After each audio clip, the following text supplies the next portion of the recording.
Shalom, Kal Halal, Yahweh Bashim Yahushai, Bahashim Makar Kwadash. Double honors to the elder apostles and elder bishops of GMS, including the elders that came before them that taught us His truth. Shalom and salutations to all the brothers out pushing the word, the truth, and in sincerity, the hopeful elect tabernacle of David. To the Akwat that are listening and learning, being a pillar of rest. The 144,001 third, the hopeful elect of Israel, and the brother Yahshua back with the World War III Daily Update. Shalom and salutations to you as well. I'm going to start right here at 2nd Ezra 15 and 14. Woe to the world and them that dwell therein, for the sword and their destruction draweth nigh, and one people shall stand up and fight against another, and swords in their hands. Okay, this is going into warfare, if you will, right? Battle, right? Whether it be one nation against another, whether it be the same nation fighting itself in a civil war, okay? We're in the time of war, right? Let's get that.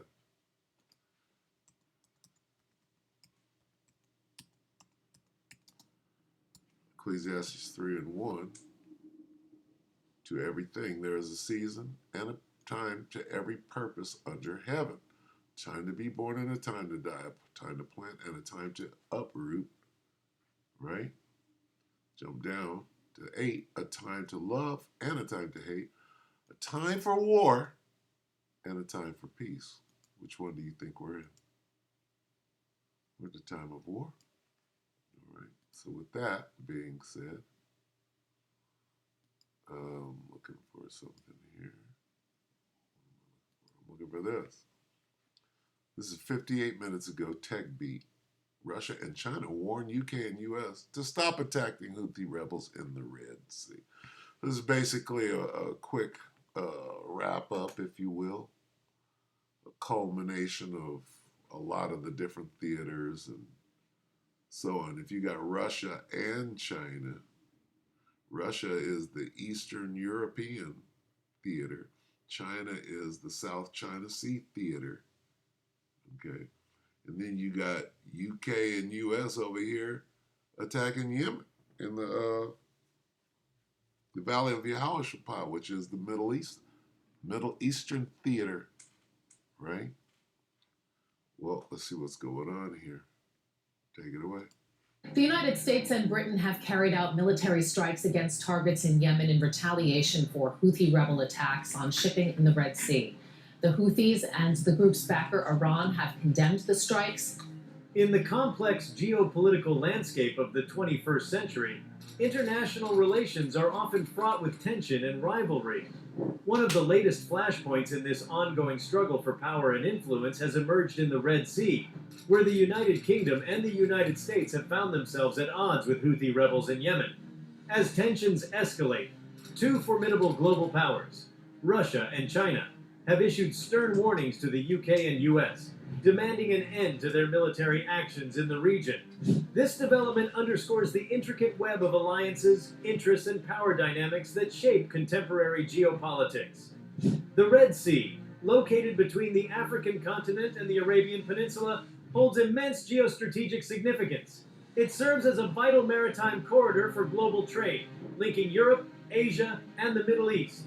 The Suez Canal, Bab el-Mandeb Strait, and the ports along the Red Sea coastline are key nodes in this network, facilitating the transportation of goods, energy resources, and military assets.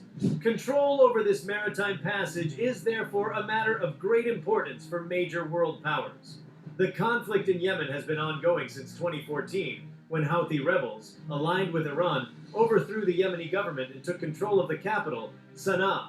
This development triggered a regional power struggle, with Saudi Arabia and other Gulf states supporting the Yemeni government, while Iran backed the Houthi rebels. The situation escalated into a full-blown civil war that has had devastating consequences for the Yemeni population. The United States and the United Kingdom have been involved in the conflict, providing logistical and intelligence support to the Saudi-led coalition. They have also been involved in targeted airstrikes against Houthi rebels in Yemen, with the goal of curbing their influence and restoring the Yemeni government. This military involvement, however, has been met with international criticism and condemnation. Russia and China, Both permanent members of the United Nations Security Council have their own interests in the Red Sea region.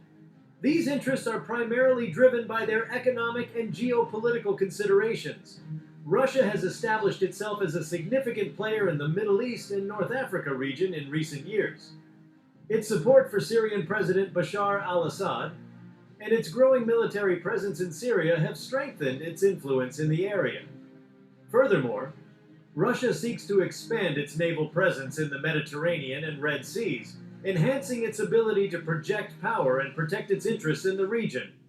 China, on the other hand, has been actively pursuing its Belt and Road Initiative, a massive infrastructure and economic development project that aims to connect Asia, Africa, and Europe. The Red Sea region is a critical component of the BRI, with Chinese investments in port facilities and transportation networks along the Red Sea coastline. Ensuring stability in the region is crucial for protecting these investments and maintaining access to vital trade routes. Russia has voiced its concerns over the US and UK military actions in the Red Sea, particularly their involvement in Yemen. Moscow's stance on the matter reflects its broader strategy of challenging American dominance in the Middle East and countering Western influence in the region. Russian officials have accused the US and UK of exacerbating the Yemeni conflict through their military support for the Saudi-led coalition. They argue that the airstrikes conducted by Western forces have resulted in civilian casualties and worsened the humanitarian crisis in Yemen. Russia has also condemned the Western sanctions imposed on Iran, its ally in the region, further complicating efforts to find a diplomatic solution to the Yemeni conflict. In response to these concerns, Russia has issued a warning to the US and UK, urging them to cease their military actions in Yemen and calling for a negotiated settlement to the conflict. Russian Foreign Minister Sergei Lavrov has emphasized the need for a diplomatic approach and criticized what he perceives as Western attempts to impose their will on the region. China, while not as vocal as Russia, has also expressed its unease regarding the situation in the Red Sea. Beijing's primary concern is the impact of the conflict on its economic interests in the region, especially its investments in port infrastructure and transportation networks. Chinese officials have called for a peaceful resolution to the Yemeni conflict and have emphasized the importance of respecting the sovereignty and territorial integrity of Yemen. China has also advocated for a more prominent role for the United Nations in mediating the conflict and coordinating humanitarian aid efforts. In a joint statement with Russia, China has urged the US and UK to reconsider their military involvement in Yemen and to prioritize a political solution. While China may not have the same level of military engagement in the region as Russia, its economic interests make it a key stakeholder in the stability of the Red Sea region. The warnings from Russia and China have not been well received by the United States and the United Kingdom. Both Western nations have defended their actions in Yemen, arguing that they are supporting a legitimate government against Houthi rebels, who have received support from Iran. The United States has pointed to Iran's alleged arming of the Houthi rebels and their involvement in attacks on Saudi Arabia as reasons for its military support to the Saudi-led coalition. The U.S. has also highlighted its humanitarian aid efforts in Yemen, portraying itself as a force for good in the conflict.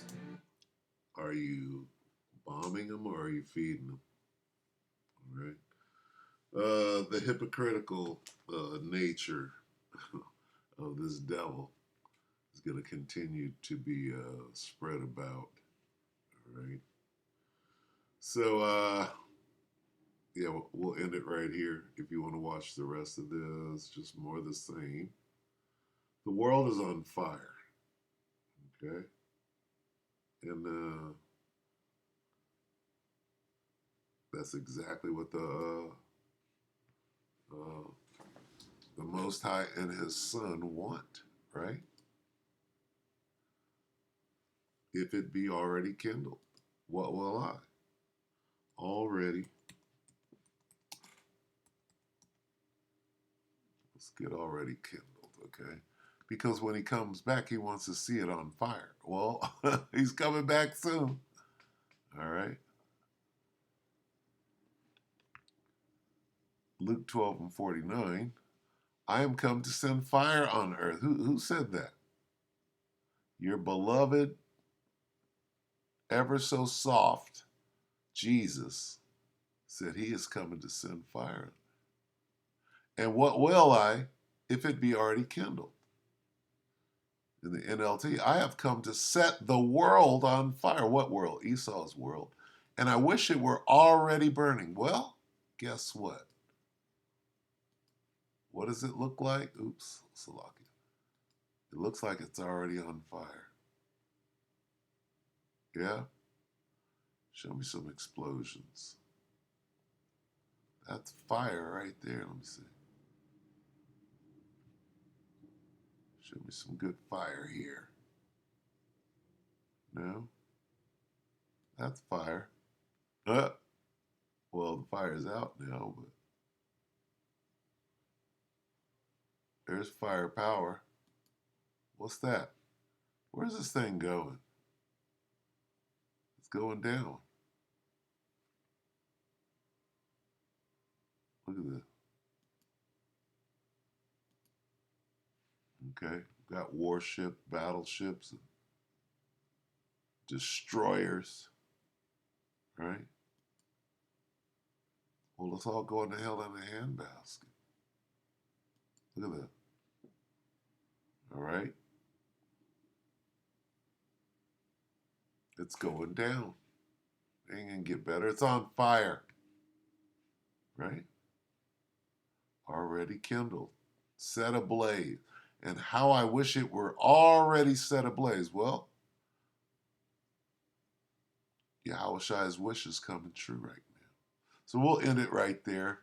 And we'll continue to watch, okay, because we're not in the time of peace. A time for peace and a time for war. What does it look like? Does this look like peace to you? No. Ask the Palestinians in Gaza if we're in the time of peace or we're in the time. This is Shalom.